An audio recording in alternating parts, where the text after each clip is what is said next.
This is very easy. Just take a sheet of paper and slide the knife to cut it. It cuts very easily, then your knife is fine. But if on the contrary it is difficult to slide it, and also when cutting it wrinkles the sheet and leaves it as seen in the video, and it needs a good sharpening, we take the knife and place it in such a way that it does not move with the help of these handles.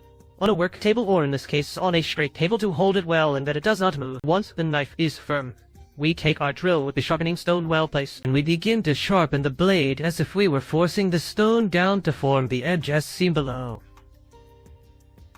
We move the drill from the tip towards the handle, since that is how the stone will be spinning and it is easier to control. Do this until you see that that part looks like the metal is a little shinier. But don't overdo it, since you can leave it too thin and even make a mark on it as if it were a serrated or serrated knife. And that is not what we are looking for. What we want is an edge as even as possible. Now that you have sharpened that part of the knife, we turn it over either in the same place or to the other side of the table, as you like best. And we do the same thing on that part, only now the movement will be in reverse. From the handle to the tip, since it will be easier because the stone is turning that way. But you will get the hang of it, and each time you want to do it, it will become easier and easier for you, and thus you will keep your knives sharp and they will last longer. Now that we have finished both sides, we check the edge of this one again, and as I told you before, if when sliding the knife the sheet of paper cuts easily and without leaving marks, then we already have the edge we wanted. If it does not and still leaves marks on the sheet, we give it another pass until it has the necessary edge.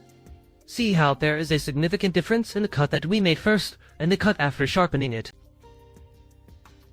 Now that we've made sure it's sharp enough, we wash the knife thoroughly, taking special care of the edge, as burrs can remain on it and pass them on to the food and cause a lot of harm. Also, be careful when washing it because it's very sharp now and can cut the sponge you're cleaning it with. As you can see, you can sharpen a knife simply with your drill and a sharpening or polishing accessory, as seen in the video. And so you can see that this one is actually sharp. Cut a tomato and a lemon so you can see that now it slides easily when cutting it without getting crushed or bruised, and so we can cut whatever we want in a simple way and giving more life to our knife set. This is a very useful tip and only using things that we already had at home. You just have to buy the sharpening stone, but believe me, it is very easy to get at any hardware store.